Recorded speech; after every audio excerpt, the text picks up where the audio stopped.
Hey, party people. Happy full moon in Aries, if that's your thing. I guess if you're sidereal, it would be Pisces. That's cool too, but I'm a big fan of Aries. And I feel like if you needed any evidence that tropical is the thing, kind of maybe, it was how bright this moon was. I checked it out at dawn and it looked like the sun as it was going down. So I've been stoked all day, really feeling the fire. And we're joined by Yerasimos from Here for the Truth podcast, who actually hasn't been with us on this channel. Never done a Vibrant, of course, but hasn't been on InnerVerse since June 2020. And I'm pretty sure it feels like we've gone through about a decade, not a year. Anyway, what's up, man? How you doing? I'm doing good, brother. How you doing, man? Thanks for having me on. I like this new little platform you got. Oh, this is where the fun's at. I mean, the regular show is fun too. And we can get deep here just like we do there, but I want to laugh and get weird and say hi to everyone in the chat. What's up, Crazy Fox, Astro Aries, Astro Theology? That's a cool screen name.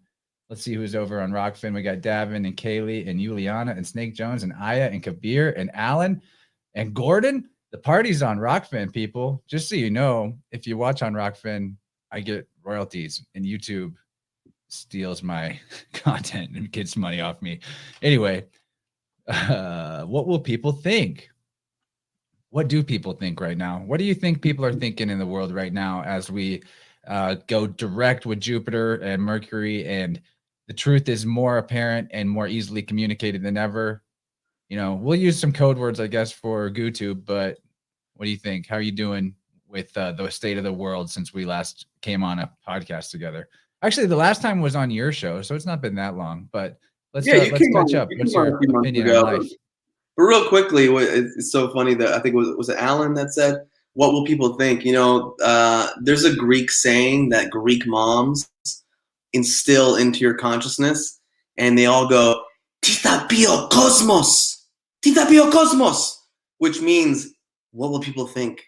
It's this thing. It's like, well, what will people think? Like, you can't do that thing because what will people think? You can't speak like that. You can't be into that. What will people think? So I've had to like do a lot of deconditioning from that training early on around that. I don't know. It just made me think of that. I thought I'd share. Yeah, Alan continued the comment thought. He went on YouTube for what will people think, and then on Rockfin for when they hear that I'm a Jesus freak. So Cool, man. that's cool, man. DC Shop. All right. Yeah. Alan is the go-to for the hottest Christian jams. And if you ever are needing that, like a playlist to impress a special religious lady or something, he's the guy. My wife isn't super religious, you know, in that sense. But I'm all into good music. And I'm all for it. I can get down with Christian music. Davin says on Rockfin, YouTube are censoring critical information. It is quite literally crimes against humanity and treason against the country in which they operate. Can't believe people aren't boycotting YouTube en masse. Yeah, that's pretty accurate, dude. Yeah, remember when remember my website got censored on our original podcast for some reason? I'll tell you why. We said the naughtiest word of all. Healing? Yeah. Tell them about your website, buddy. Like, tell them about the website that GooTube decided was so dangerous they had to give me a strike and delete the link out of the episode description. Yo, my website was called healingwithyerasimos.com. If you go to it now, it's not up. I gotta make some changes at some point. But it was like a single page, just talking about body work, talking about the power of transformation through the physical body, and that sort of thing. And for some reason, it got flagged when you interviewed me and my wife back. It seems like forever ago, man. Really, even though it was just a little over a year. It's crazy. So Kabir in the Rockfin chat wanted to know your take on distilled water. This has been a topic in the Telegram group lately. I kind of know my opinion, but I don't have any backup on it other than it's been fine for me. But what do you think about it? I mean, I have drank it before, but I don't make like a focus on it. I think if you're into it, you want to try it out and experiment. Cool. Like as you'll learn, like as if we start going into this stuff a lot more, like my thing is you need to tune into yourself and your body as much as you can, as opposed to like, well, what does this person think about this one subject? Like, sure, have distilled water, but do you drink it? How do you feel? The same thing goes with food. Like, how do you feel after you eat certain foods? Like, there's a million people on YouTube, on the internet, that are gurus that have some page of something trying to sell you something. Like, at the end of the day, you have to be your own decider of what works for you or what doesn't work for you. So do I have a view on distilled water? Sure, if you want to drink it, cool. But I'm not thinking like, oh, you're going to drink distilled water and then you're going to evolve to the next dimension of consciousness. Like, I just think, drink water, eat fruits, drink juice, do what you got to do. That's my thought. I'm with you. First of all, there's not a one size fits all because as astrology will inform you, we all have a different config because astrology doesn't just affect your personality. There's a medical astrology. Physiology is definitely influenced by that. My little sister actually just got her chart read for the first time. Shout out Kaylee Burkana over on Rockfin chat, who gave my sister a really good analysis of her chart. And it was kind of her first major dipping her toes into what is considered woo-woo. And she's a very like by the details person. And when she saw it all laid out in its intricacy and how everything connected and made perfect sense for her, and there's even some of the things about body particulars that would be important to know about her personal chart, it was like that was it. She was convinced and a believer. And speaking of Kaylee, part of why I brought her up is that she said, maybe you'll have some comments on this. A lot of comments would be great. She said that she experienced, first she said it was insane that we got a strike for your website. She said she experienced the biggest breakthroughs in her life in her somatic experience. I think what she means is like her ability to feel and communicate with her own body after getting regular massage. So maybe you can do some expanding on that. Well, yeah. I mean, listen, at the end of the day, we talk about the mind and the body as being separate, even though they're not. You can look at the body as literally, the mind and the body literally are one. You know what I'm saying? So very often our minds can get in the way of dealing with certain things in our lives. But if we go directly into the body, we're bypassing that conscious mind that has all those stories and all those things that we've been conditioned to believe. The body doesn't lie. So if we can go in there, if we can do some deep work through deep pressure, breathing, etc., it can bring a lot of stuff to the surface for you to deal with and to pay attention to and to focus on. Most people are walking around. They're like walking around with like, it's just these walking heads, and they don't floating heads. I know. They're the body. They're not in tune with the sensations. They're not like, oh, like what's going on moment to moment. As I walk on this beach, do I feel the sand on my feet? Like as I'm breathing air, do I notice it coming into my body? Do I feel my ribs expanding? Do I feel my belly expanding? Like the level of nuance is so important. And if you're not being manipulated, if you're not doing somatic practices to get in touch with the subtlety of sensation, you're going to be disconnected from it consciously. You know what I mean? So somatic work changed my life. The foundational I guess elements of my life in terms of personal growth and healing and awakening, it was like reading books, and I used to be an actor, and I was like studying all these different things and doing different psychological work, which was awesome. But until I got fucking a couple feet on my hamstrings and my calves and were just fucking getting on me in a deep way as I was doing deep breath work, while I'm paying attention to that level of pain and sensation in my body, like that shit changed it. When I was weeping for 20 minutes and snot coming out of my nose with no reason why, that shit was on a whole nother level than just like sitting around reading a book about something. You know what I mean? So, or just even talking it out with like a therapist. Yeah, at a certain point, we got to leave the realm of the conceptual and start experiencing our actual energy in our body.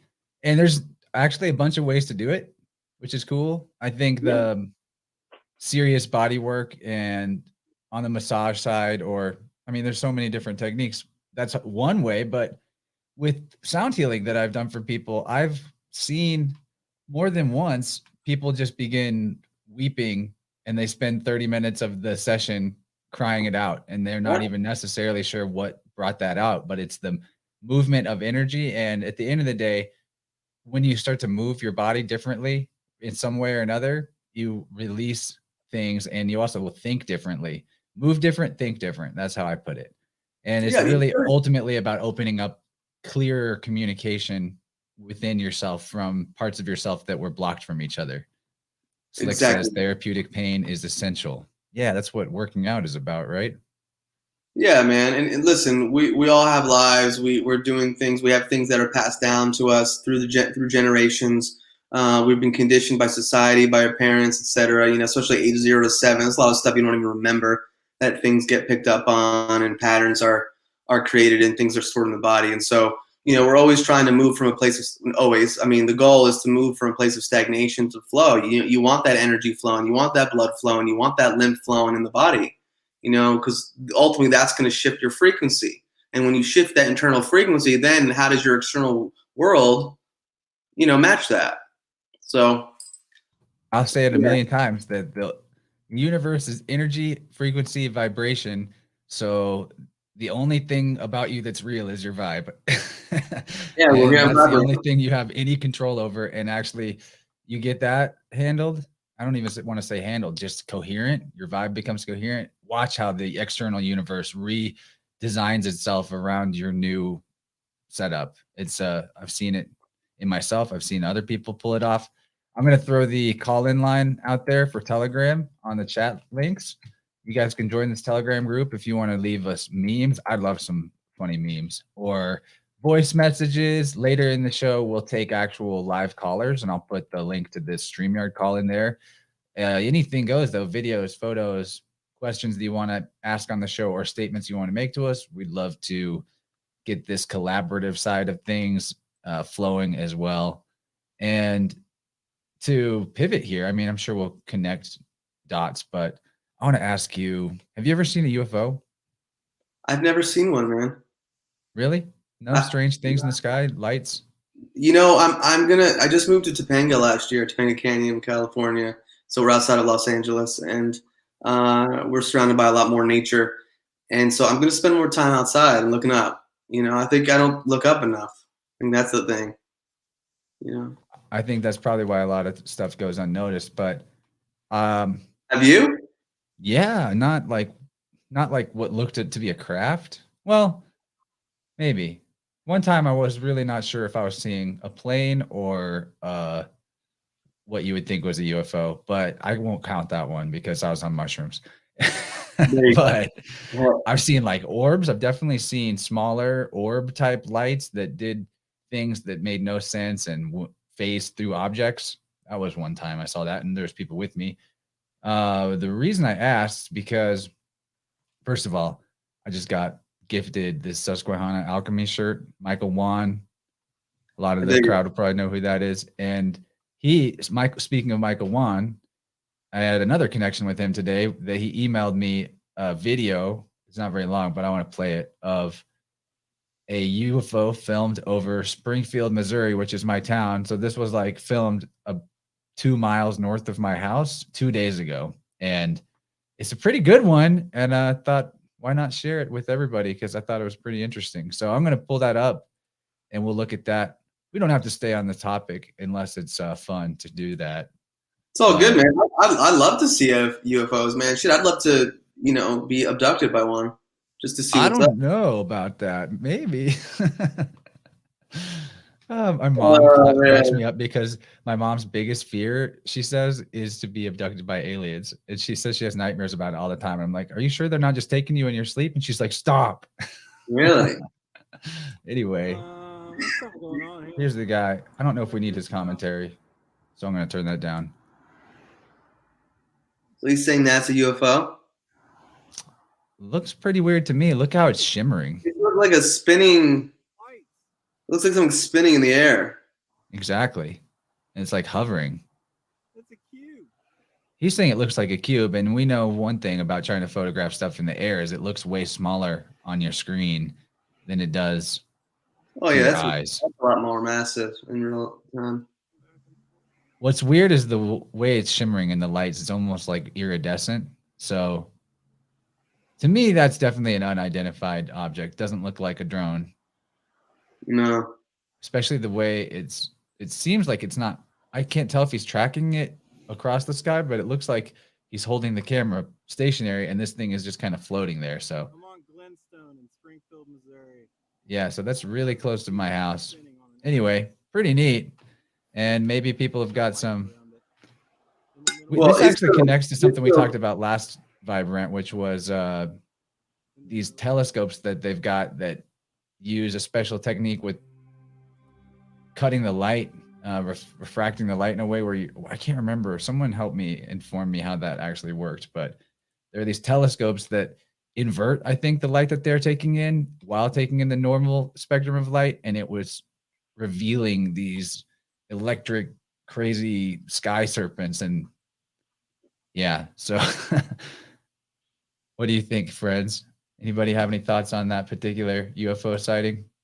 All I know is Israel said with night vision binoculars you can see a shit ton of UFOs. So I'm curious now about getting night vision binoculars. Yeah, that's an interesting point because I remember when my dad, I called him paparazzi because he was always filming us when we were kids, everything we did. And back when I was young, all of the cameras that he would get, like the home use recorders, had night vision and things like that built in. But now we've got these sophisticated idiot boxes that don't have any of that technology, even though I bet you it's filming you in infrared and with night vision and all that, but you can't switch it on. You know what I mean? But I bet that's in there just for them to record you with. Yeah. What do you think is going to go down, man? Like moving forward around the whole UFO thing, disclosure. I don't think we're ever going to be told the truth. I think we're just going to be given our tail to chase. Personally, this is where Alan can come in and talk to us. Alan, what do you think about so-called disclosure? Get in here. I'll even send you a straight up link if you need more time than just a voicemail. Cool. So what I think though about disclosure is I think that whatever is going on, the powers that should not be are fully aware and in conjunction with it. I don't think that there's extraterrestrials coming from outside the system. I think it's all stuff from here, but like breakaway civilization or maybe an alternate version of humans, something like that seems more plausible to me. I'm not really into the space game, space mythos, Star Wars. Yeah, I don't know, man. This has been an area that I've ventured too deep down, but yeah, my friend Chad has been trying to get you guys to talk to David Weiss on your show. And I know that it's too contentious of a topic to consider that maybe the shape of the earth isn't what we were told, and I won't make you go there. But I personally am earth shape agnostic, completely agnostic on it. Definitely don't believe any of the CGI pictures of the blue marble from space. Yeah, I mean, I could definitely get down behind that. And to be honest, again, I'm not going to say one way or the other that I've like ventured down the whole flat earth thing, I have more important things to worry about that my life is focused on than what shape the planet is on, personally. So. Well, what is interesting about it to me is if you start to ask the question, then the next question is, well, why would this be concealed? And then you get some places, but we don't have to go there. I don't want to. There are people. I'm not the guy to defend that ideology. There are people I have a lot of respect for who have spent hundreds and thousands of hours of looking into this thing, and some fall on one side, and then the other people fall on that side. So, it's not my thing, my focus. Like I said before, I don't really care, but I hear what you're saying. One of the reasons why I care is just because I like to get to the mysteries of things deeply. And Israel said a really good move here. It hides the creator. I think that's a good point. If we bought the sci-fi Hollywood version of outer space that were like a speck floating on a speck, floating through a massive empty void with all randomness, and like this all just came out of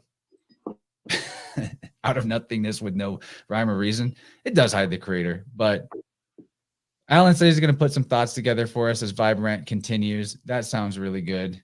When we say that Snake Jones says he ate mushrooms with David Weiss and that he's legit, I think you would know if someone was legit if you ate mushrooms with them. What do you think, Yerasimos?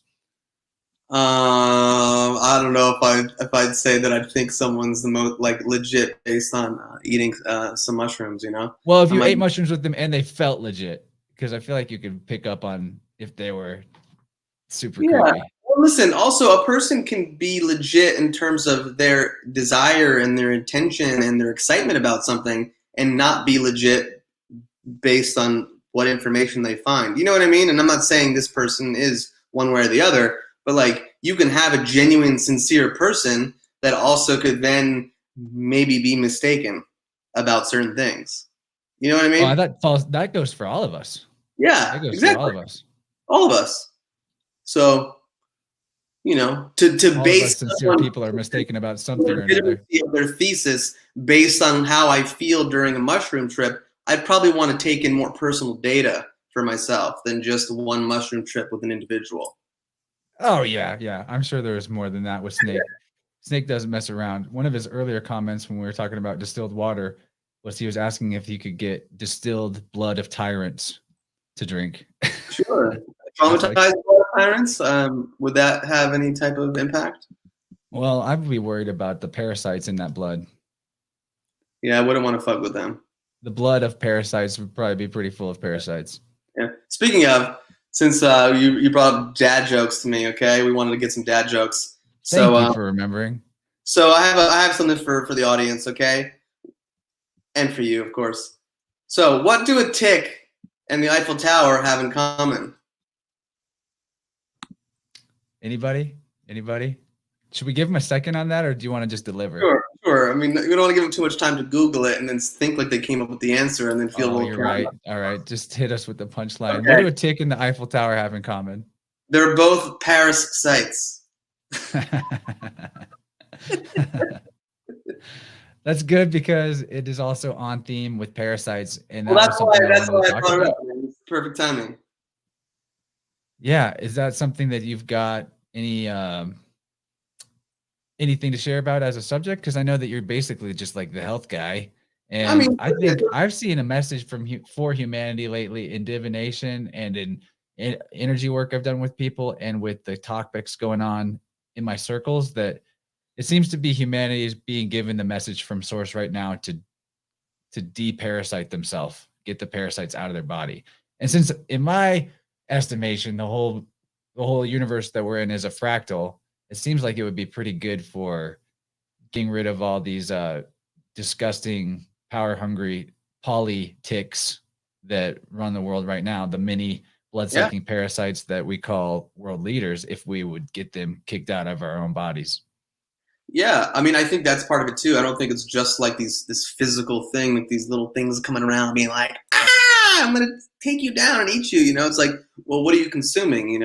What are your beliefs? What are your ideologies? How are they impacting you in a parasitic manner as well? How are they impacting your energy, your way of thinking, and your way of feeling? So I think a cleanse can be beneficial on all fronts, but I don't worry about parasites, like in the traditional sense, like, oh, I'm going to eat this piece of fish or I'm going to eat this piece of meat. Like, I don't go like, oh my God, I'm going to get parasites and they're going to kill me. Like, I don't view nature inherently as evil and malignant and they're out to get me. So I think there's a symbiotic relationship with you and your being, depending on the thoughts you're having, how you're thinking about the food you're eating, how you're thinking about yourself while you're eating, you know, the natural foods that you're eating, you know, all that stuff. So yeah, Israel goes, Pfizer jab is full of parasites. I don't fucking know exactly, but I wouldn't take that shit if you paid me $20 million.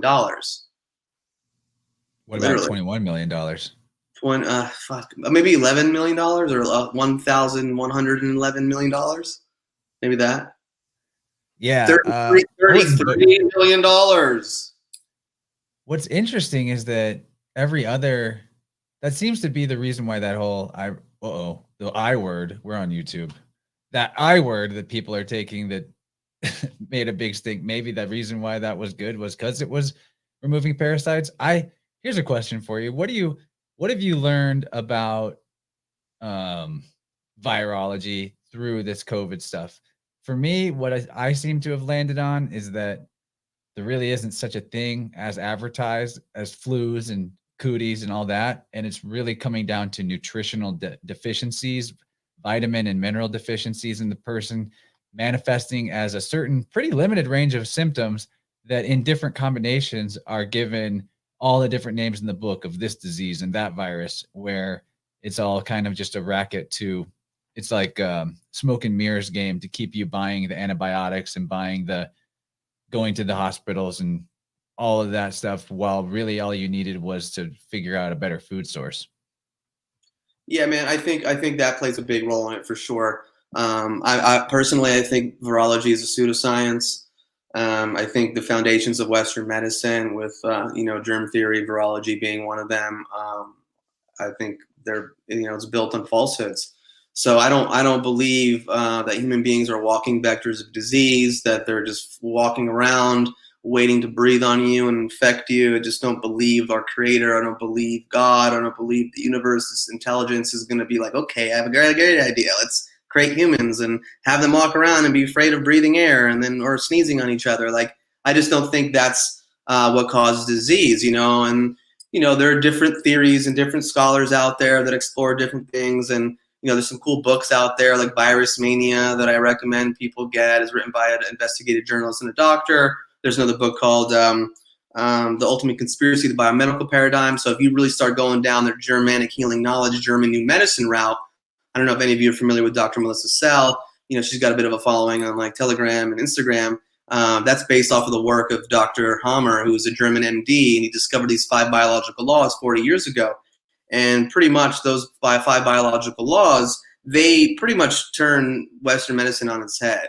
And so this idea that we're getting sick because of infecting one another is ridiculous, because then everyone would be getting sick. So there's different factors, that play into it. And again, I don't believe nature is malignant. So we live in a symbiotic relationship with all these microbes. And have they even proven that viruses exist? That's a whole other subject. So I think viruses, if they exist, are more the cure than they are the cause of anything. So I think they're there to support you to adapt in your body, to up level you and take genetic information in to keep growing and learning and healing. So I'm not into it. Yeah, I'm totally in agreement. Another way to look at it is that maybe if there is anything transferring from one individual to another, it's like information to help one body learn what another body knows. I think there's like an energetic. But even that isn't necessary, because we have other vectors of communicating from body to body. Just the very fact that our DNA itself and our cells emit light, and DNA has light photoreceptors as part of its structure too, or like our cells do. And our whole body is seeing and emitting light at all times. And that's just on one part of the electromagnetic spectrum. There's a whole range of the electromagnetic spectrum that we are constantly in communication with all of nature back and forth through. And sound healing stuff I do definitely proved that to me, because sound is just a part of that electromagnetic spectrum that's lower. And everything that's a sound is also light in a sense. That's why when you see lightning flash, you hear thunder. It's all part of one big expression of energy, really. Yeah, man. The thing is, dude, there's so much that we don't know. You know what I mean? It's like everyone wants to sit there and say, "Oh, I have the answer and this is it." But you know, there are a lot of people out there. I go, okay, well, can you explain to me why my father is 91 years old and he's been vaccinated once in his whole life, and it was a flu shot that almost killed him like 25 years ago? A lot of people don't have an answer for that. They can't say like, "Oh, wow, like why isn't he alive?" Like he's flown out to California from New Jersey. He's flown back. He's flown to Greece. He's flown back, and this 91-year-old man is still alive. You know, the COVID. Snake Jones in the chat. Snake Jones said he spent a decade as a pipe layer, giving himself baptisms in human feces and never got sick. That's a great image. It makes me think of the George Carlin bit, you know, like fear germs, whatever it was, where he's just like, it's just so crazy. Like people worried and afraid of germs. Like just live your life, you know, get your hands dirty, eat real food, you know, think good thoughts. Like, I mean, there are people out there who work out every day and exercise and do all the right things and then die of heart attack, they die of cancer, you know? And then there are people who smoke, drink, fuck, like do whatever, eat whatever the fuck they want, and they live to be 100 years old. So there are more factors that go into why a person is healthy or why they end up being sick or diseased, which in my opinion, I don't believe in those words. Your body's going through an adaptive healing process. So when you're sick and you have a disease, you're already healing. The body is always trying to heal. You know, if I cut my finger right now and just chilled, it'd do this whole thing. The same thing is going on internally with our organs and our tissues. They're trying to heal. So they have all these little adaptive responses that they go through. A lot of it's based on what we're experiencing and what we're taking in through our psyche as we interact with our environment. But that's a whole nother conversation. But I recommend if people just Google the 5 biological laws of German New Medicine and go down that rabbit hole. Do you happen, I mean, I kind of want to just Google that and go over them a little bit. It seems like if any area of the world was having their thoughts repressed and their ideologies twisted and changed, it seems to be Germany. Like they definitely made the boogeyman out of them. Tessarion's got an entire website called Germanophobia that is just a compilation and collection of all the anti-German propaganda from the last 100 years. And it's quite eye-opening to see the pile of it and know that that's just a fraction of what he was able to capture and put onto a website. Yeah, and I haven't even gone down the Germanophobia rabbit hole. But Dr. Hammer was a German physician, man, really, really brilliant, cutting-edge physician. He's got patents. When he was young, created like surgical equipment, and he was super healthy. And then his son accidentally was killed by a gunshot. And 3 months later, he was diagnosed with testicular cancer. And he goes, shit, like, I'm healthy. Like, I think my son's death had something to do with this. So being, you know, the super intelligent man that he is, he happened to be working at a cancer clinic at that time. So he literally interviewed all the cancer patients. And 100%, they all had some major conflict, event, trauma that came into their life right around the time they were diagnosed with cancer or before they were diagnosed with cancer. So then he took another step further. He goes, okay, I'm going to do CT scans of all these patients. And he found that there were certain areas where there's brain relays in the brain that they correlated 100% in the brain. There was a little circle. They call it the Hammer focus. You know, there's a little circle, a concentric circle that shows up in the brain, and it correlates 100% to the area of the body that was affected. So anyways, there's more to it, but he presented his findings to, I think, the university he was at or some clinic, and what do you think happened? You know, it was like, no, because you can't challenge the entire cancer industry. And there's a lot of money in that industry.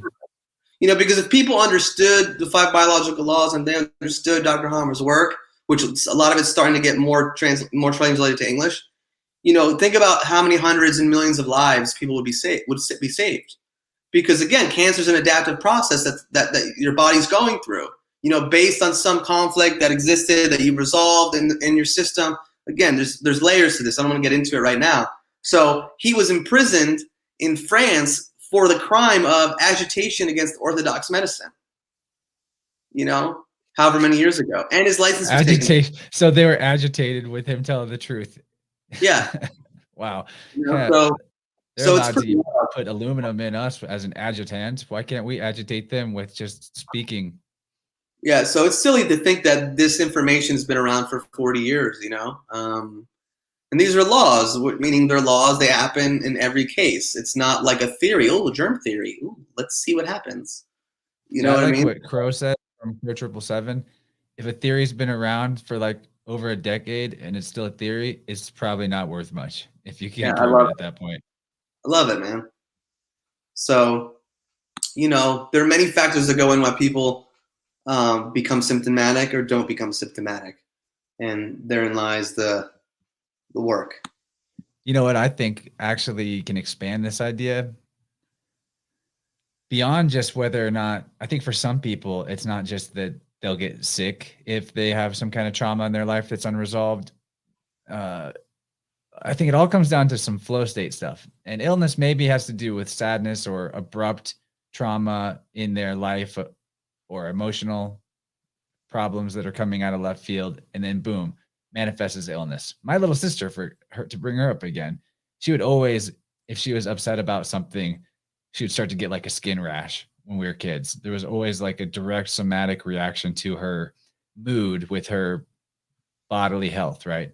But I think it actually goes further, and that somebody that's not living their best life, not having fun with life, not doing what they're here to do, actually manifest not just illness, but accidents.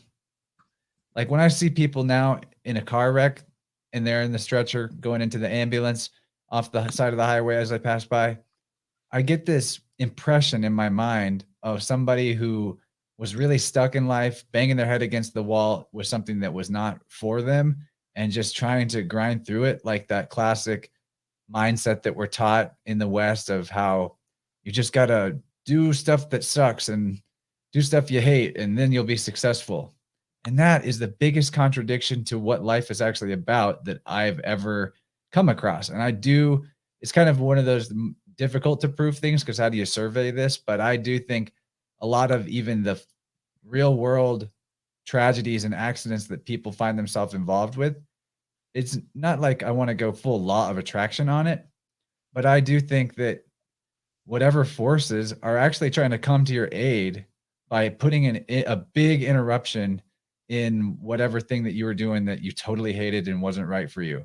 And that'll come in the form of maybe a car wreck or maybe your house catches on fire. So I think it expands even further than just the field of your body and into the other shells of your existence, like your living space or your car, things like that. Yeah, man, I totally hear you there for sure. And these things come into our life, like you said, as a lesson. Like, okay, well, why the fuck did this happen? Like, I need to ask myself these questions. It helps you to move out of victim state and be in a much more empowered state too. Oh my God, I got in a car accident. What was me? Or what's going on? Was I not paying attention? Am I scattered because I'm not thinking straight? Because I'm eating shitty food? Because I hate my job and I hate my partner and I hate my kids, et cetera, et cetera, et cetera. There's so many elements to this. That's why you have to be like the investigator of your own life. You have to take your health into your own hands. You have to know what's going on, like in your body, in your mind, and pay attention to these things and know that you have the power to make these changes. So there was a share over in our Colin line. I brought up Michael Wan because I'm wearing the Susquehanna Alchemy t-shirt. And one thing that Juan and me talk about all the time, because he's just a straight up awesome wizard, is wands, like with the D. And so here's my Aries wand. It's got the jade ram on it. Look at you, man. Yeah, this is a really good wand. And made it myself. So Alan, in the spirit of making us laugh, here's what he shared for us. Does anyone else make this association with magic wands? Vibrant and Michael Wan are good vibrations. Personal massage message. Massage vessel, or is it something you use to masturbate too, or is that something else I'm thinking about? I think that it's sold as a massage tool that is used for masturbation. That's my take. I knew there was a woman that I had a thing with years back that had one of those. Hey, so you're a health guy. Do you think that dudes should stop watching porn and jerking off totally? Because I think that it's bad for them. I am not a fan of pornography, man. And I say as someone who was addicted to pornography from like my early teens to probably like my early 30s, or late 20s, early 30s. And so it does not do wonders to connection to yourself, to your health, to your brain health, to having deeper intimacy with your partners. I'm not going to sit here and say everything is all bad. Like, again, things could be used as a tool. Like some people, they might want to kick it with their partner once in a blue moon and throw something on there and say, hey, let's mix it up or spice it up. Cool, But as far as men, just like sitting there and they're fucking in front of their computers and their desk with their dick out, like just jerking off like a little. It's not a good look.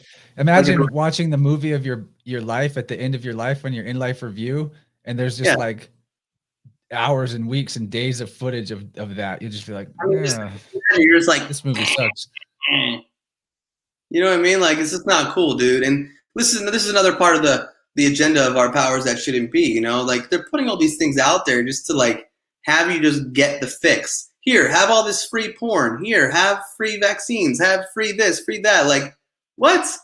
Why are they giving all this shit away for free? When something's free, you're the product. What? If something is free, you're the product. Yeah, exactly. It's coming from the corporations.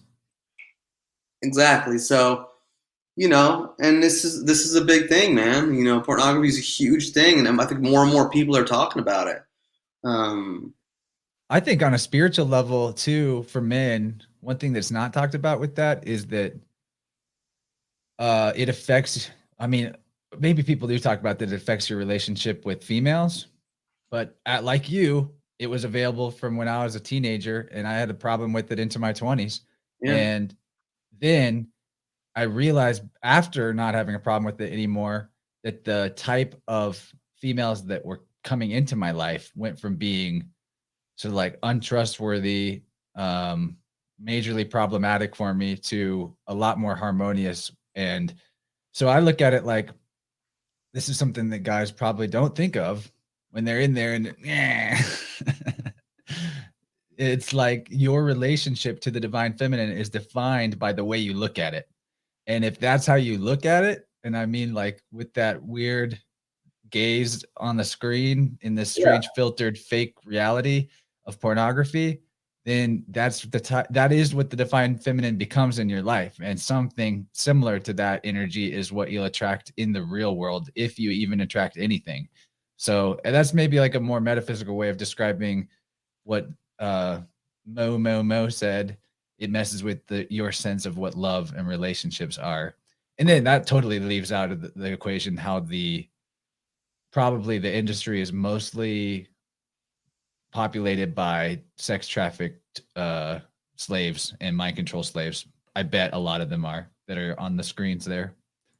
Yeah, man, listen, you talk about vibration and frequency and all that, and it's just like you're tapping into that frequency, that vibration of like what was even going on while that was made, what's going on in these people's psyches, the people that are taking part in this, and it's like, of course there's going to be some kind of thing where it's like, well, what kind of women are you attracting to your life then? Like it makes complete sense to me. There's some funny comments on Rockfin. I wish I could put him on the screen. That was pretty funny. Moo said you start seeing women as holes to be filled, and that's part of it. There's a deep objectification. It's like, oh, I just want to get my nut off. I just want to feel that pleasure, that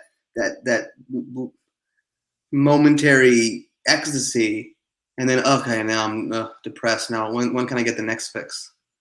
Melissa goes, sexuality, it's supposed to be super special and sacred, and I think it should be. It's an opportunity to connect to source, literally, to recreate the original dynamic of what created the whole cosmos. It's definitely a lot more special than we're told it is. The Big Bang created the cosmos, you know what I mean? It's the real Big Bang. I definitely don't believe in the Vatican's Big Bang. Yeah. And then as a man too, you're sitting there and like, you don't have to do anything to get this fix, you're just sitting there watching another man or whatever you're into, fucking a woman. And it's like, it's not very heroic. That was Alan who shared that. Very inappropriate, Alan. I missed it, but okay. I'll put it back on screen. I was just kind of like talking. No, it wasn't. I'm like, that's fucking hilarious, dude. Oh my God. Yeah. And Slick makes an interesting point. He said, it's similar to football, the climactic gratification from the evacuation of others. And I think what he means by that is when you're watching various types of sports ball, but especially football, where they're like literally doing self-harm, like bashing their heads together for money over and over again, that's somehow pleasing you, just like with pornography, I guess you're deriving pleasure out of somebody really degrading themselves for money. I say degrading themselves not because sexuality is itself naughty, but because of it's degrading to prostitute yourself in any sense. Because probably if it wasn't something you thought you needed to do for money, not a lot of people would like be trying to get as many eyes on them having sex with a stranger as they could, right? So that's what I mean by it's degrading. Yeah. And dude, people are trying to live vicariously through these people. You're like, oh my God, look at these big, strong men playing this sport. Like, rah, rah, rah, I've scored a touchdown. Look, I'm tapping into that. Oh, I'm a big, strong man. My team won, you know. It's like, this is what our culture has come to, is that we have these super powerful, strong, you know, from a genetic standpoint, from a training standpoint, men, and they're playing a game as opposed to rising up and speaking out against tyranny, which, you know, a few are, but most of them don't, because it's like, well, I don't want to impact my paycheck. You know, Yeah, so and that just goes back to the same thing that gets people into car wrecks. yeah, Not wanting to give up the sure thing because we've been taught that that's the only way that you got to play it safe like that. When really, I'm sure you know this as somebody that's like self-employed, that the unknown is its own treasure chest. Like of course. that's where all the stuff that only you could ever discover and all the value that only you could ever find is in the unknown, where you only ever going to have one or two steps illuminated in front of you at a time. Probably you have a general sense of where you want to go with what your dream is, but I know that how it really works is that you might only have the next two clients booked, and Yeah, you could let yourself worry, like, will I get more? Will I be able to fill out my schedule for the month? Will I make enough for rent? Whatever. But universe or God or source or creator wants you to trust it. It wants you to do what's most right for you and fun and exciting for you at the same time. And when you get into the rhythm of just like not worrying about it and trusting it, you slip a few months down the line and you're like, oh, wow, it's just been continually working out in synchronistic perfection without me needing to control anything. And that is when they say when they say you need to kill your ego or whatever, I think that the caveat should be you don't need to get rid of your individuated personality. You need to get rid of the voice that said, I need to control this because if I don't know exactly how it's all going to go and plan out every detail, then it'll fall apart. yeah, That's the lie. yeah, dude. And also, like, it's not about the thing that's happening. It's about how you're thinking about the thing that's happening as well. That's going to have an impact. You know, it's the same thing before I said about the food. You know, someone can go out there and eat a piece of chocolate cake and be like, oh my God, I'm like celebrating with my family, my friends. I feel great. I have no guilt over having this fucking chocolate cake, and I'm cool and I'm doing my thing. And then someone else could be like, oh my God, I'm this horrible person. Oh my God, I feel gross. I feel shitty. I feel nasty. They eat the same exact thing. They're gonna have a completely different result and how it's gonna impact their biology. You know, or someone who's in a shitty relationship and you know, not in a good relationship with their family, like they don't like their job and they're miserable and they're eating a salad, versus someone who's not miserable and is like, I'm going out for a burger, you know, or I'm gonna have a donut. So it's like there's a lot of differences, man. Like people don't take that into account, especially in the health field. You know, people get really orthodox and hardcore. When No Nut November is over and you got a hankering for some brown sugar. Thanks, Alan. Thanks for keeping us flowing in the chat there, the Telegram channel. You guys can also give us appropriate or inappropriate memes like Alan does. Dude, I'm going to keep putting them up there. This is your show too, everybody. Dude, back in the days, one of the earlier social media sites was called Friendster. I don't know if you remember Friendster. It was like kind of during MySpace or pre-MySpace. I never tapped into that one. I might be, I don't know, aging myself to some degree. But how old are you? 41. Oh, wow. You got a very youthful vigor about you. You got almost a decade on me. Thank you, bro. You know, I try to, you know, stay young, stay healthy, think good thoughts, do what I do, you know? Well, since we're getting into male sexuality, do you have any thoughts on, well, actually, let me back up. because what you just said about the food stuff, I don't want to leave that Chad dangling while it's still alive and kicking. Yeah. And real quick, what I was going to say is just because I like make a little joke. You put up the LaFonda thing. I created a fake profile called LaFonda, and I put some pictures on there. And this is pre Facebook and all that, so you can get away with some of this shit. And I totally, there's a phrase for it, but I pretended to be this person, and I totally got a friend of mine to totally be into this person, and like I like catfish. You catfished him. I catfished my friend, and how far did you take it? I took it really far because I actually I fucked with them too in a bad way. Like I made them scared. So, anyways, it ended up being fine afterwards. But this was, you're looking at maybe 15 years. I want more details now. This is dark. This is dark, Yerasimos. What'd you do? I know it was 20 years ago, man. No, I know. I like pretend that I was a stalker and I knew where they lived and shit. So. Well, you probably taught them a valuable lesson about the internet and why we maybe should be more private. Then we've all lost that at this point. But hey, those were different times.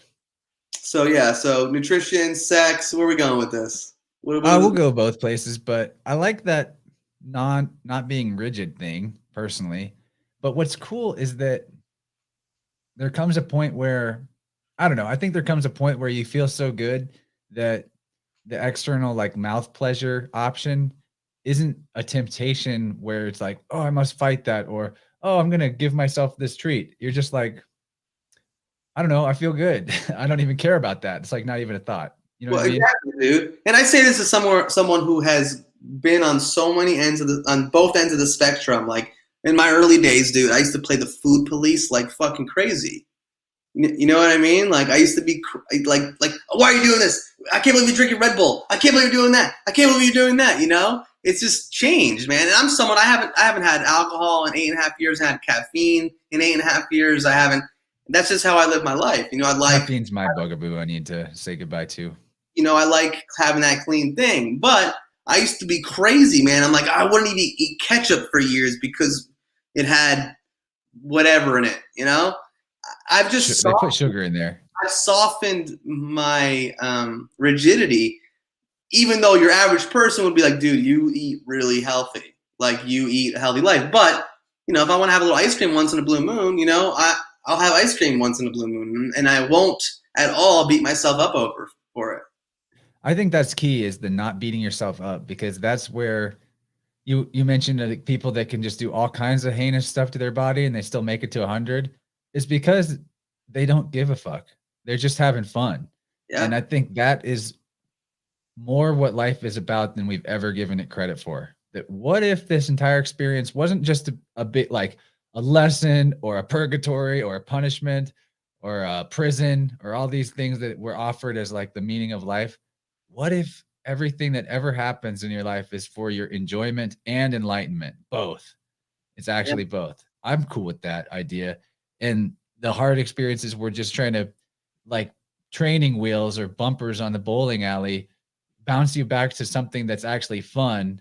And you were supposed to know you were the whole time you were supposed to notice that, oh, the reason I had this shit stuff happen to me is because I wasn't doing what I like. I wasn't doing what was cool for me.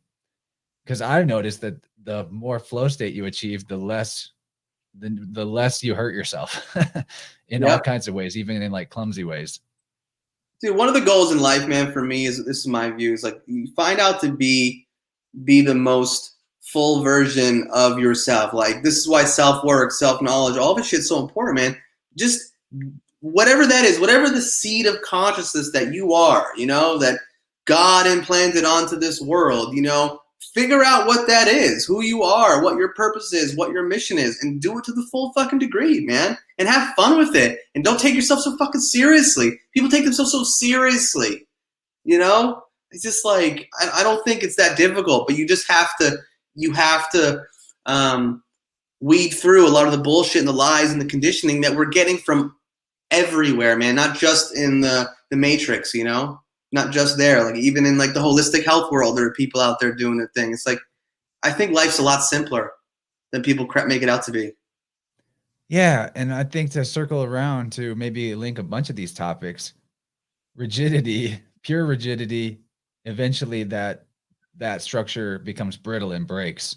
Yeah. You want to be more supple, but one way to approach things that are, because how do you balance this? We're saying do what's fun, do what you like, but also we're talking about health, and maybe for some people what they currently think is fun is eating an entire box of brownies or whatever, like from processed. Yeah, but the question is this: when they're eating it, are they beating themselves up? Because most people are not living a healthy life, not doing it. They're usually, they know on some level, like, oh shit, they look in the mirror and they go, oh my God, I have a belly. Oh, my skin. Oh, this, oh, It's that. actually not fun. It's not fun. They're self-talk, like whatever internal conflicts are going on, like it's present. Do you know what I mean? I haven't met many people who like look like shit, don't look healthy, and are eating the shitty food, and then on some level think they shouldn't be eating the food. Yeah, Kaylee said in the Rockfin chat, the shame and guilt play into the addiction cycle, and it should just be called the shame cycle. I could totally agree with that, because while you're sitting there beating yourself up for it, you're actually reinforcing the story about yourself that even brought you to the point of wanting to cover up and temporarily mask how you feel by ingesting the mouth pleasure. Yeah. But one thing about so all these pleasures though, that maybe we want to avoid doing in an addictive way, but allow ourselves sometimes, whether it's the ice cream, or you could even link this to sexuality, like the idea of, because some teachers out there will tell you as a guy, you must never ejaculate. I literally had someone on my show say that ejaculators are the scum of the earth. And I was like, whoa, how did you get here? Didn't someone have to? Anyway, so I've been doing a big cannabis break lately. And for the first time in probably 8 years, not doing it every day. And what I've noticed is that now when I do it, that there's a huge experience that comes from it. Like, it's big. And I think that could go for anything that's pleasurable or fun that might be in the wrong measure, self-harming or self-sabotaging. Because I actually agree from personal experience that retention for males on a sexual level is empowering, like majorly empowering. Yeah. But not that you should never, ever let it out. I don't agree with that. And you're not the scum of the earth if you do.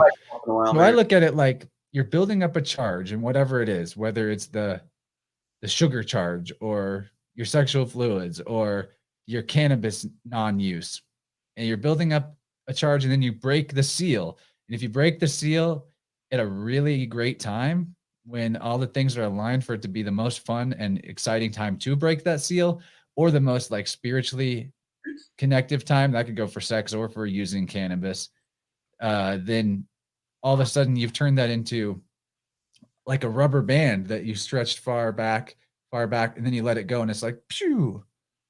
Anyway, when you can keep doing the thing though, and you don't build up the charge, a way of looking at it, like why I say breaking the seal, is that even something as medicinal as cannabis, I think if you're doing all day, every day, does create holes in your energy field.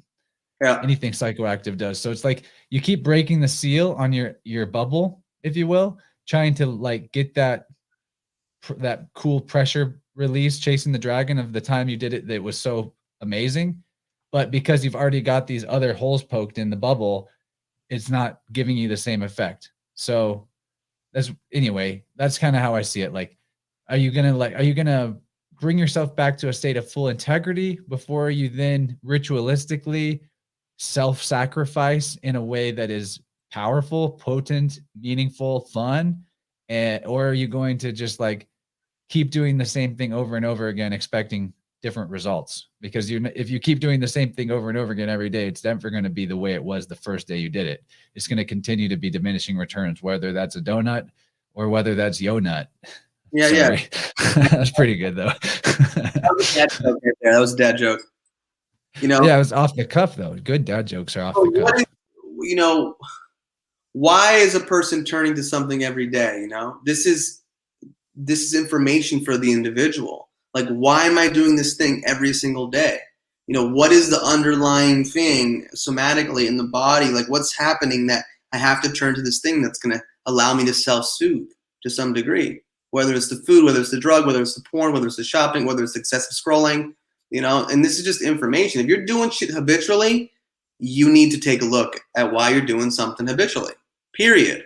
I don't care what the fuck it is. If you're running 2 miles every day, what are you running away from? You know what I mean? Like, this is something you got to look at, personally. Yeah, you can even go too extreme with exercise. That's true. That's the Reich would talk about that. The hard body is another type of armoring, just as the overly obese body can be. Rigidity, someone who's shredded, like, how do they move? How do they move their body? What's the quality of the tissue? The guy at the gym who can't touch his own shoulder. And many people, they trade one addiction for a healthier addiction, but the underlying pattern is still there to some degree. Okay? That's interesting. I'd love to expand more on that. Like maybe how to recognize that you've just traded a healthy addiction or a bad addiction, unhealthy addiction for a healthy addiction, why that would be still out of balance to be like that, maybe psychologically or emotionally, how to recognize that you've done that, and maybe strategies for reframing the way you think about the healthy behavior so that it's not in that same dissonant thought pattern. Yeah, we could just see someone who's overcoming like some sort of substance abuse, okay? And then they flip it and they turn it to something like working out. Now, they could be doing exercise that's really, really intense. Like, I'm going to CrossFit like 7 days a week. I just tore my bicep. Oh, I just tore my knee. You know what I mean? Like, now it's healthier, but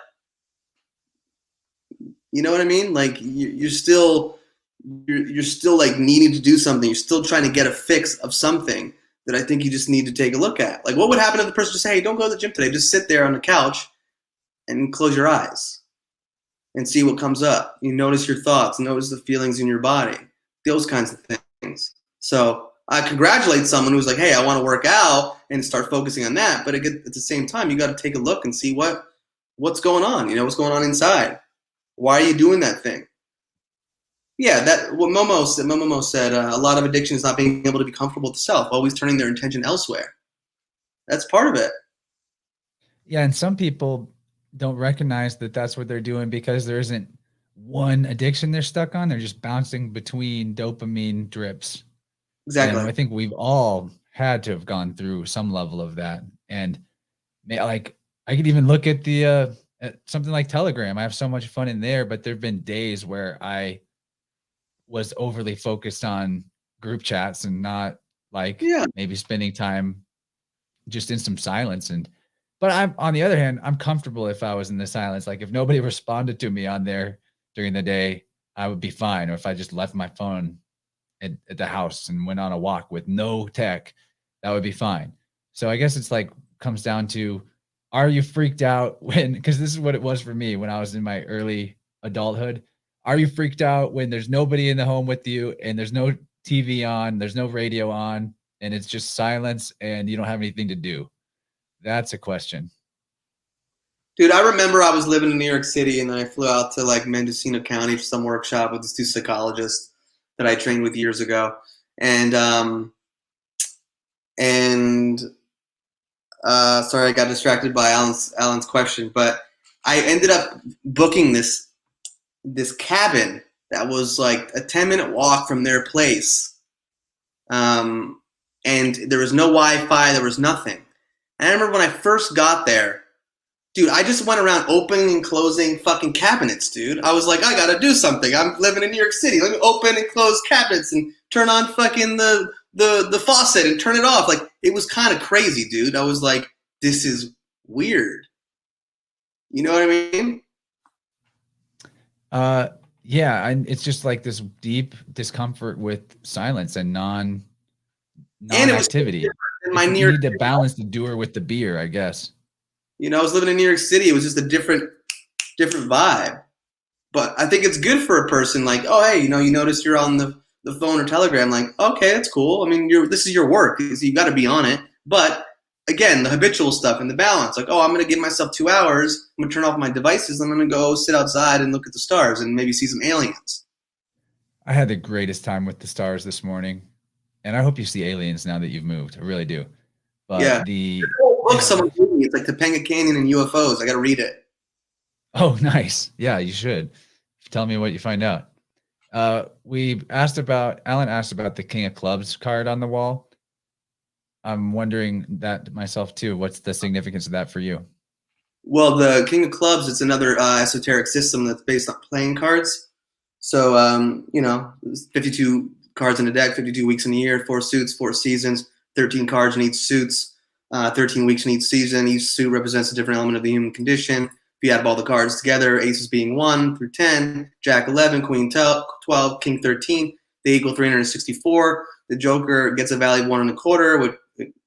If you add the Joker by plus the other 4 suits divided by the original 4 suits, 1.25 plus 364 is 365.25 amount of days in a year. It's another system, an archetypal system that shows you, things about yourself. And my birth card is the King of Clubs.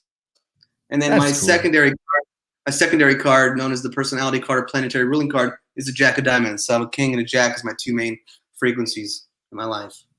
Well, the clubs represent wands if you connect it to tarot, and we already talked about wands, so that's kind of what I was thinking. Yeah, so that was my answer to that question. So it's another system. I got a friend of mine wrote a book on it called Player Cards, right? A Sacred Guide to Life on Earth. Pretty cool. It's just information. All these systems. That is cool. Design. I dig astrology, numerology. It's information to allow us to accept ourselves and know ourselves on a deeper level.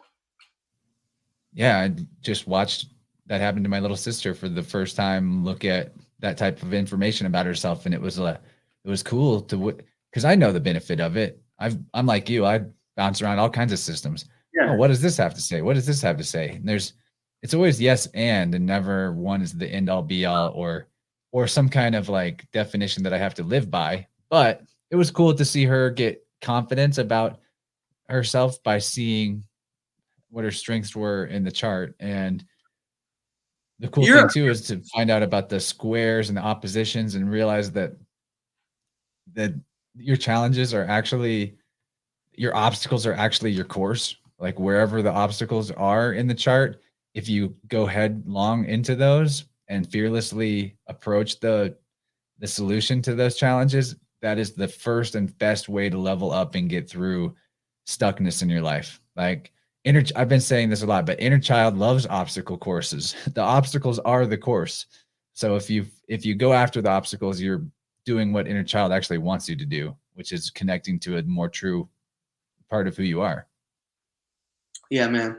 These systems, bro, they shine a light. They allow us to just appreciate ourselves and our journey even more. And all the different readings I've had, I wouldn't say they're like crazy aha moments, but they're more of like okay, that totally resonates. That makes sense. And I feel even more solid in who I am because of having this knowledge. And you're a 5-1, right? In human design, the heretic investigator.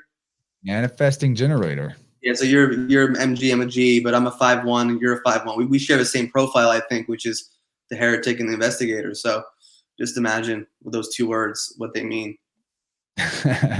I feel that, but I want to, since you're kind of into that and we do share that, tell me more about what that is. Tell people more about human design. Do you do human design sessions for people? Do you go to that with? Yeah. Okay. Tell the people how they can work with you on that and what it's about and how it's a blend of the things it's a blend of. But first, tell me about me. Tell me more about what this means. I'm gonna give a general thing about human design. So human design is just another esoteric system. It's a system of knowledge that integrates 4 ancient sciences: the Western astrology, Kabbalah tree of life, the Chinese I Ching, and a 9-centered Hindu chakra system, combined with an understanding of 2 modern sciences: neutrinos and the genetic code.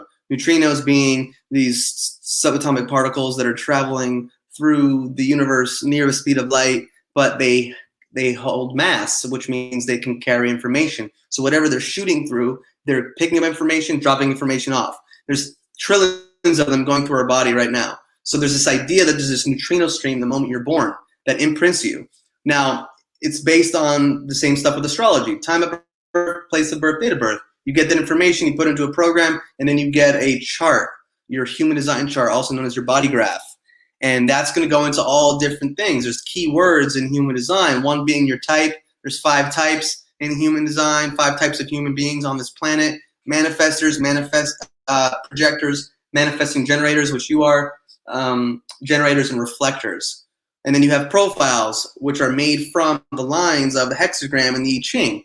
And there's 12 total possible profiles. There's 1 of 12. So you're the 5-1. I'm the 5-1. I'm pretty sure that you're the 5-1 if I remember correctly from when we asked you your birth information before you came on our podcast. No, I'm sure that I am. Your profile is kind of like, let's say, like the costume you wear in this lifetime. You know, it's your personality. Then there's like your inner authority, which is the way you make decisions. Different people make decisions in different ways. Okay, then there's a strategy. Each type has its own strategy for life. It has its own signature, which is what's present in your life when you're living more in flow state, like you said, in alignment with your design. Then the not self theme is the thing that's going to show up if you're not living in alignment with your design. So, and then you have 9 different centers, and some of them are colored in, some of them aren't colored in. Then there's a whole other thing that goes along with that. But you are a 5-1, man. 5-1s are like leaders, are the teachers, are the saviors. They're the heretic, you know, living outside of the norm, challenging the status quo.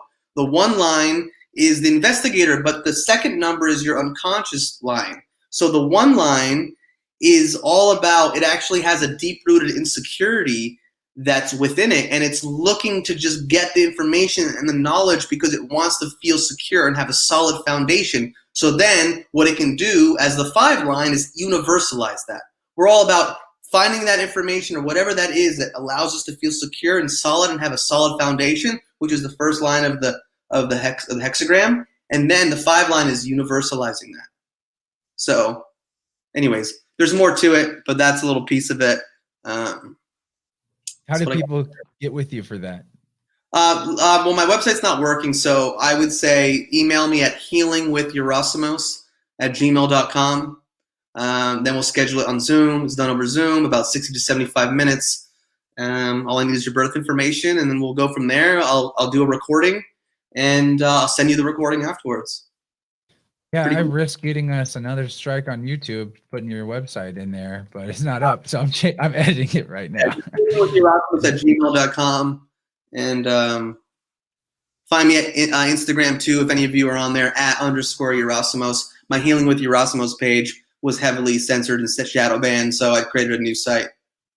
I know the feeling. You know? Well, cool, man. I definitely get that insecurity side of feeling like I got to figure it all out. And in sometime in the 33rd year of my life that I'm in right now, almost 33 total, I've hit a different zone where it's like, I'm secure now.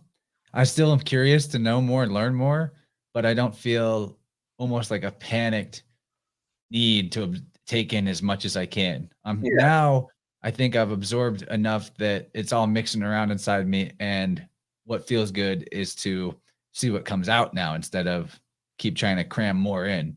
Yeah, I'll keep learning. Of course, it's fun to keep learning, but there's a lot more balance in my experience this year than ever before. Alan brings up a good point that people can leave voice recordings on Telegram. I also dropped the link to the StreamYard, so someone out there right now could join us on the air. Are you so right now you can message on Telegram, right? On which page?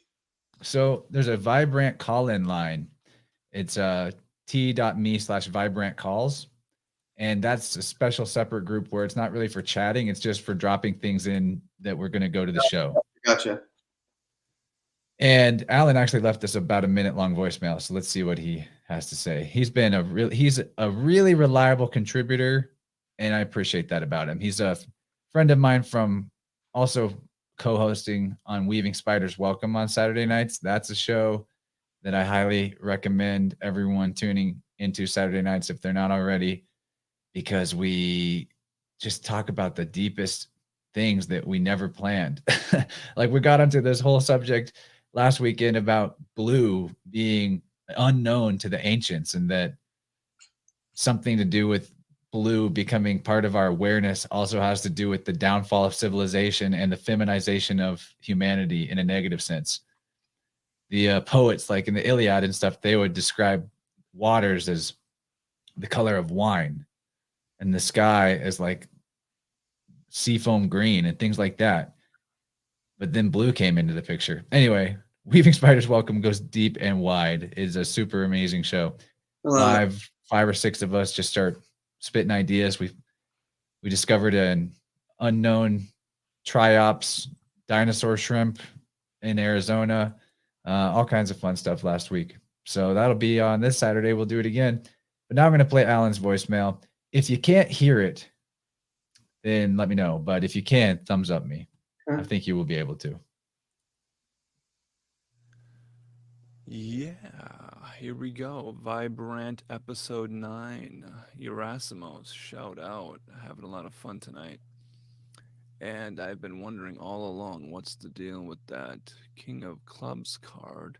Recognizing that the King of Clubs in tarot is the King of batons, rods, and wands, representing pure energy. Fire energy in its most masculine form.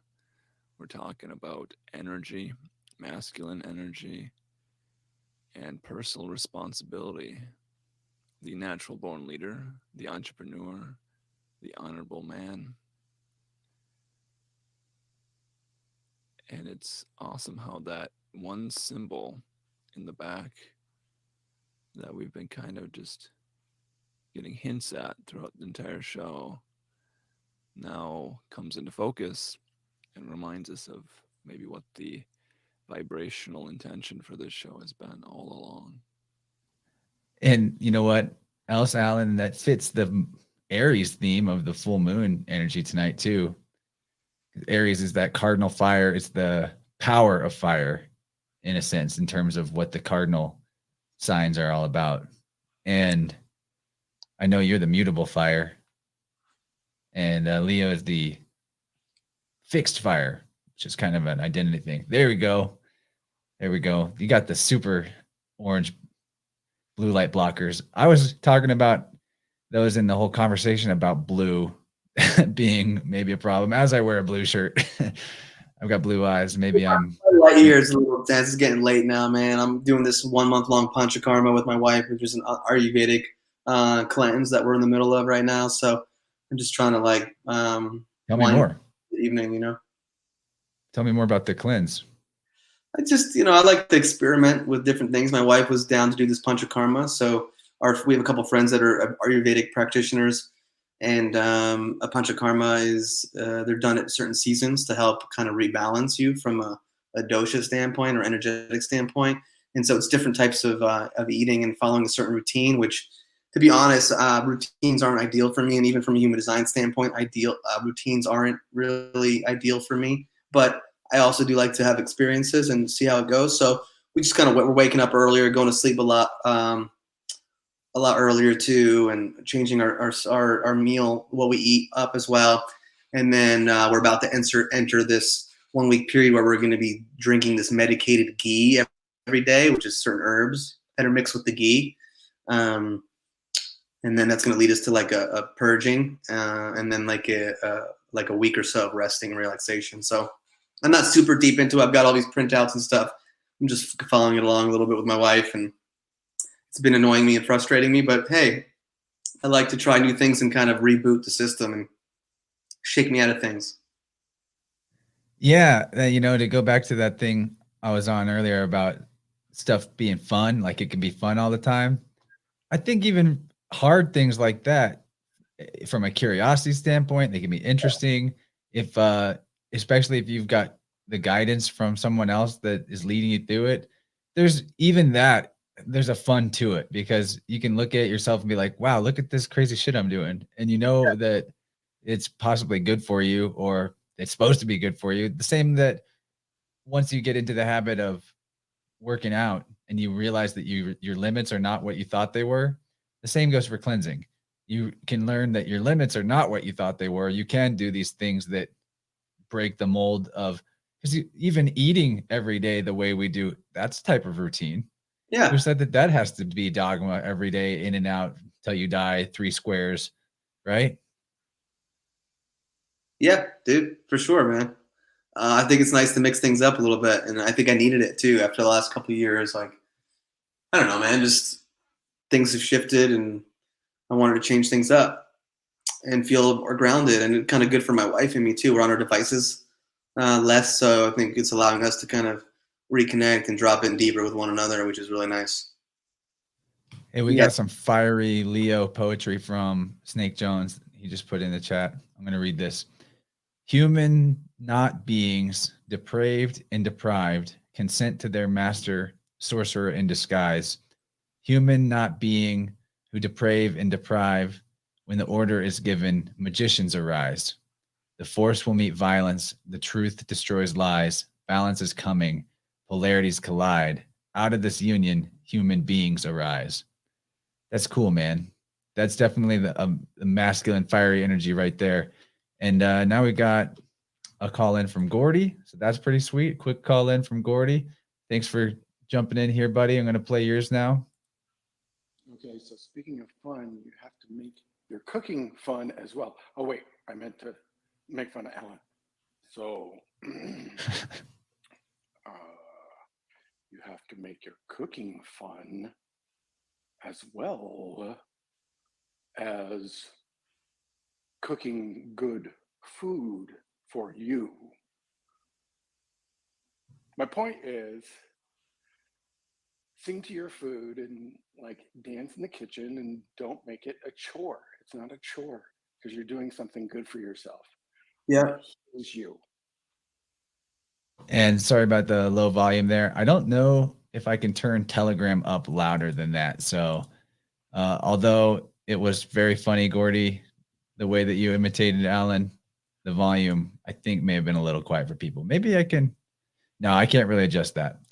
So if you do call in, make sure you speak up into your phone speaker. But I could hear it. Maybe everyone else could. I like the idea of singing to your food. I've been really remembering more and more the prayer thing.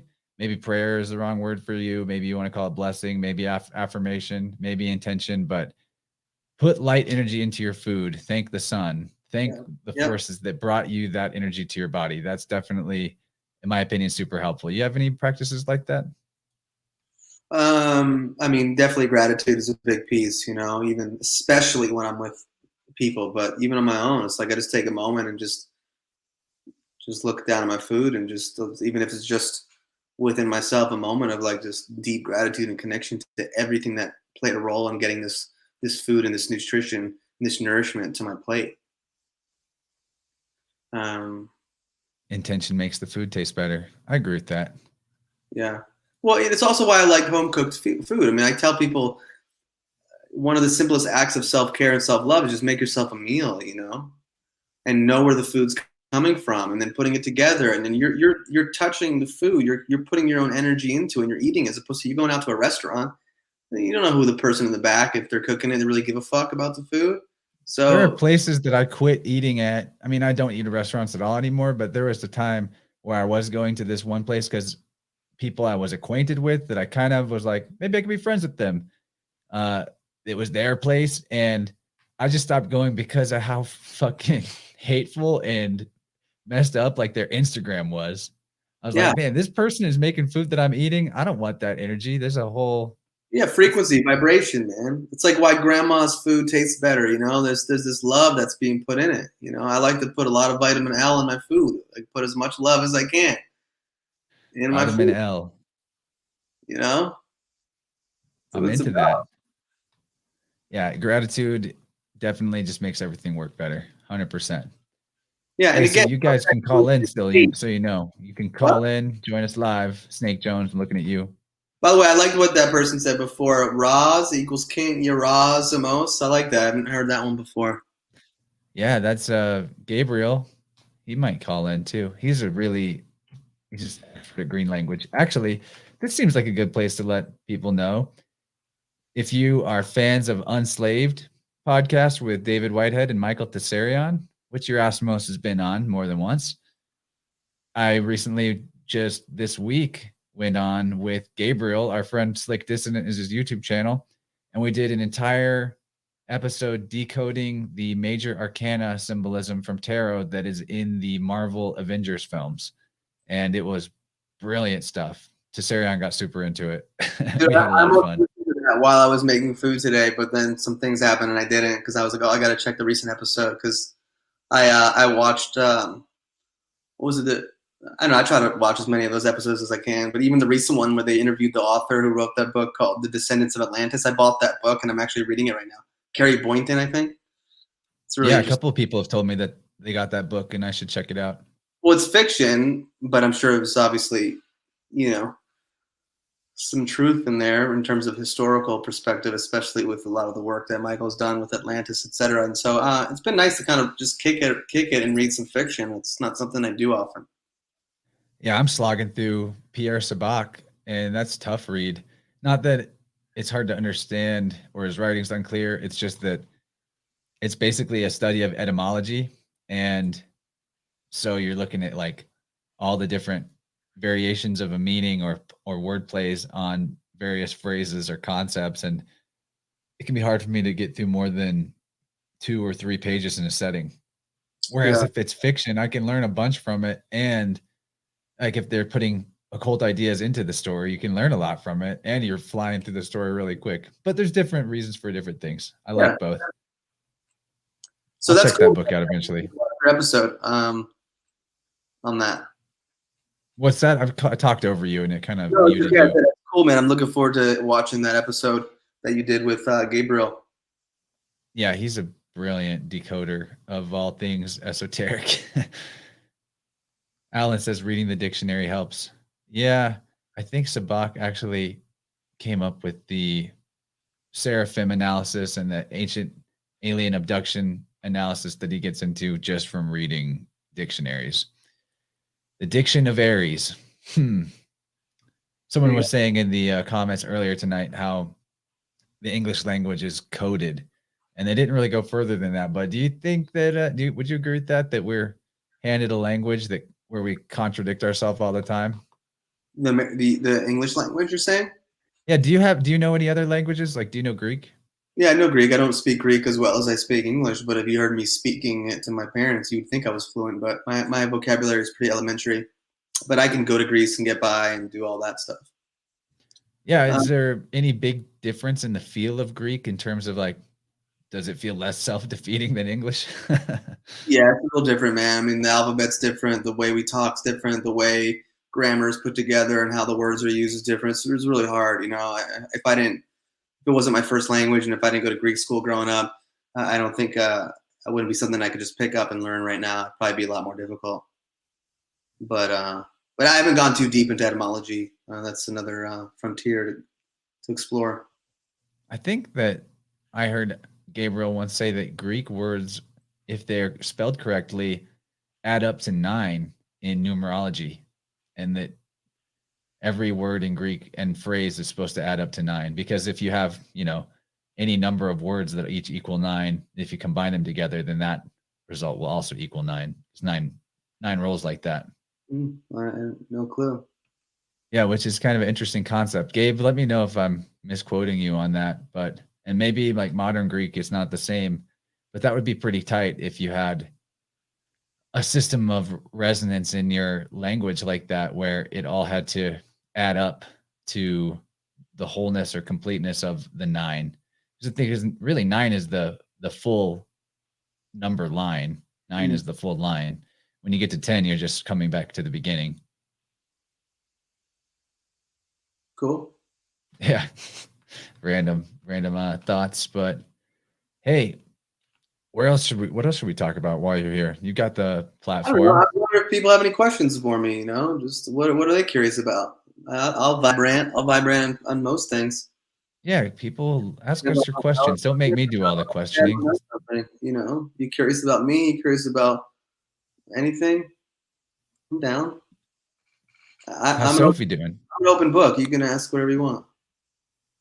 I'll ask while I wait for questions. How's Sophie doing? I know she was going through school stuff. Your wife, she's deep in the psychological side, and you're on the physical body side. Makes you guys a potent team. Well, she does both. She just finished up her PhD and defended her dissertation in June. So she's officially Dr. Sophie Flesher, PhD, and she got her PhD in depth psychology with an emphasis in somatic studies. So really looking at like the body is a vehicle for the unconscious. And she did her dissertation on the interrelational dynamics of touch, which little did she know 4 or 5 years ago when she decided on this topic that touch would be one of the most controversial subjects in the world. So she's doing her thing, you know. I'm really proud of her. It's not something I could have done. I'm not really like my Gemini nature. I think a PhD would drive me fucking crazy, but she's a lot more grounded and disciplined than I am in certain ways. So it's pretty amazing. Yeah, Gemini is probably a little too flighty for that. I couldn't do it. I school just felt like a waste of time to me. But okay, we got a good question from Jim. Ghosts. Do you believe in ghosts? Fuck.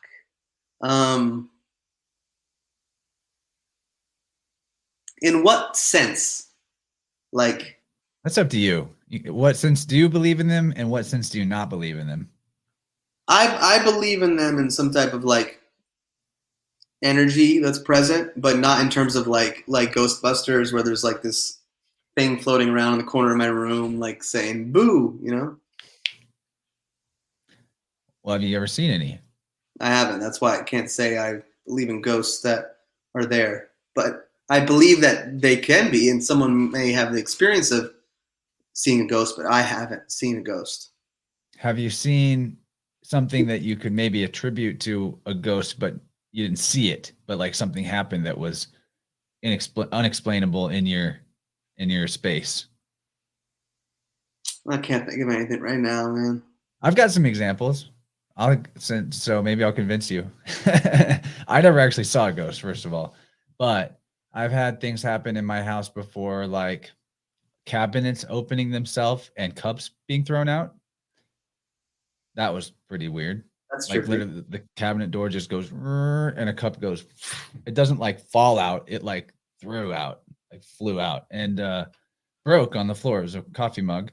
Also one time, my previous partner, she had just had a close friend of hers died young, unexpectedly in a car accident. And this friend and her had spent time together, a lot of their quality time together, with him playing guitar and her singing. That was one of the things they did when they hung out.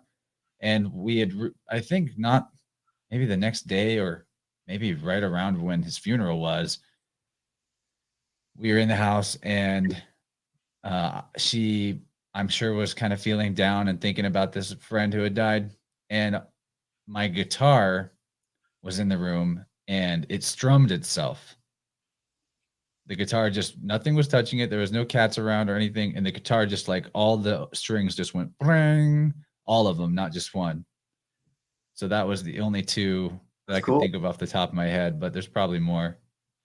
I liked what Justin Lofton said. Ghosts are a subconscious projection. I think that's really interesting.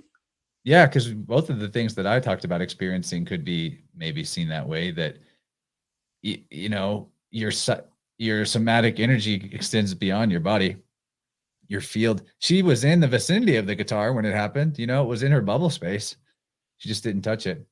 Sam Clint asked for good books on human design.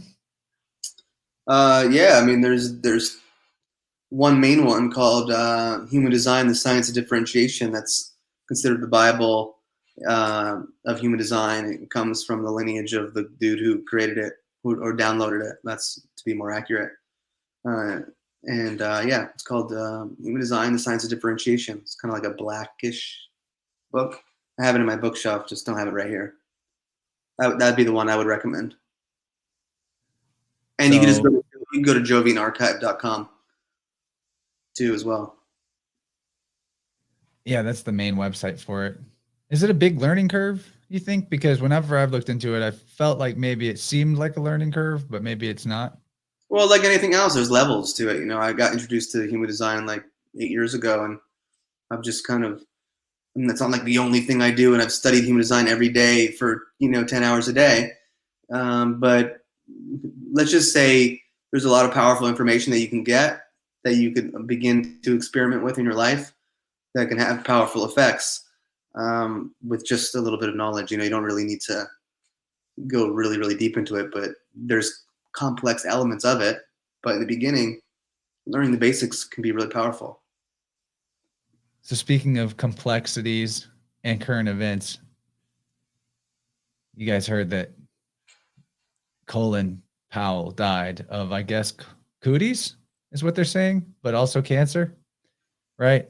And I thought this was a weird thing, and maybe these are really just actors, but Alan made this meme of Colin Powell and Nelson Mandela fused here.